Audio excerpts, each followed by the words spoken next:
everyone, welcome back to another session in dentistry and more. Today we have mandibular first premolar. We have only two teeth left in dental anatomy, that is mandibular first and second premolar. Rest all teeth were done. You can check the playlist of dental anatomy from maxillary central incisor to maxillary second molar, and from mandibular central incisor till mandibular second molar. Mandibular first premolar and second premolar will be done today and tomorrow. So that's how we finishes our dental anatomy session. So each tooth can be a long essay and the features of each tooth can be a short essay or short note. So all are very important. You just cannot skip any tooth. Only the third molar, maxillary and mandibular third molar is not very important because features are very less in those two teeth. So we'll start with the mandibular first premolar. So like the previous sessions, we'll start with the tooth numbering system, the universal system. It will be 28 and 21. 21 is left first premolar, and 28 is a right first premolar. Both are the lower one. This is 17 is a third molar, lower left third molar. 32 is a lower right third molar. Okay, so you need to connect it with your third molar and find the number for particular tooth, because 32, 31, 30, 29 and 28. Here 17, 18, 19, 20 and 21. The fifth tooth from the end. Zygmundi-Pomeranian FD system is very easy. Only thing is 4 and 4. This is 3, 4 and 4, 4. 3 and 4 are the quadrants. Now let's see the dimensions and chronology of mandibular first premolar. In chronology, first we have the evidence of calcification. It is by 134 to 2 years. Then we have the enamel completion around 5 to 6 years. After that, eruption by 10 to 11 years. Then root completion by 12 to 13 years. In dimensions, we have crown length 8.5 mm, root length it is 14 mm, then mesiodistal width is 7 mm and it is 5 mm at cervix. The labiolingual is 7.5 mm and at cervix it is 6.5 mm, and mesial curvature is 1 mm and distal is 0. Now we'll start with our each surfaces. First one is our buccal aspect. So in buccal aspect, you can see the picture. It is a trapezoid shape and the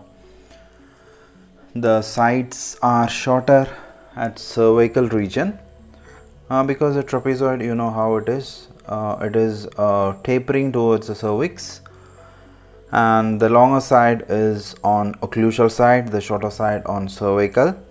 The outline, that is the mesial outline, is slightly concave till the mesial contact area, whereas the distal outline is slightly concave till the distal contact area, and the mesial slope is shorter than the distal slope. The buccal cusp tip is mesial to the midline. Regarding the surface anatomy, there is a cervical ridge and there is a buccal ridge and two developmental grooves, which is mesial and distal to this buccal ridge. Whereas the root is cone shaped with distal inclination at the apical third. You can see a distal inclination at the apical third, and the root is shorter than that of the canine. Canine has a longer root. Now coming to our lingual aspect, which is almost same as buccal aspect but in a reverse manner and with more lingual convergence. The lingual cusp is 2/3 of the buccal cusp, and this short lingual cusp can be called as a well developed cingulum. Okay, well developed cingulum. And the mesial and distal triangular fossa can be seen, and the lingual surface is spheroid and cervical line is slightly convex or even straight. And there is a characteristic feature of the lingual surface is the mesiolingual developmental groove. You can see this red line, mesiolingual developmental groove. Now while moving to the mesial aspect. Mesial aspect, the outline is more of a rhomboidal shape due to the lingual inclination of the crown.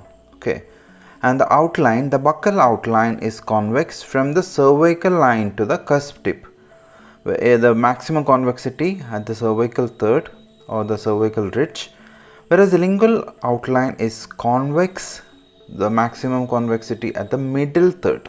Okay, the buccal outline, the maximum convexity at the cervical third, whereas the lingual outline, the maximum convexity at the middle third.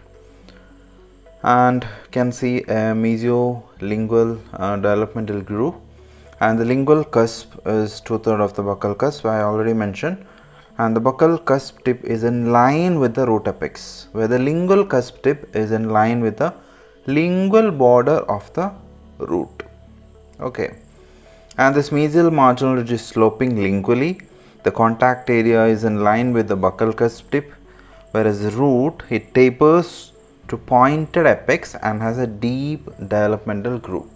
So this deep developmental groove is a very prominent feature of first molar, which is present on the mesial side. Whereas the distal aspect, it is almost same as mesial aspect, but it differs in few things. That is, the distal marginal ridge is straight and it is perpendicular to the long axis of the tooth, and there is no developmental groove, and the contact area is broader and more cervically placed, and the distal cervical line is less curved compared to the mesial outline. Now we'll come to our last aspect, that is the occlusal aspect. It is almost like a diamond or a round shaped. Okay, diamond or round shaped, and this occlusal surface tapers lingually, and the buccal cusp has large triangular ridge, and there is small lingual cusp which has small triangular ridge.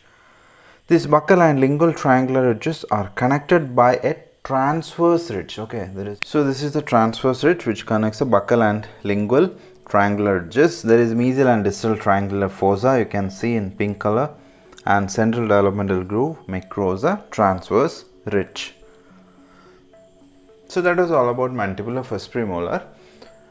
Similarly, like all other teeth, you have to mention about the chronology, dimensions, tooth numbering system, and all the 5 aspects. So I'll come up with mandibular second premolar in my next session. Thank you.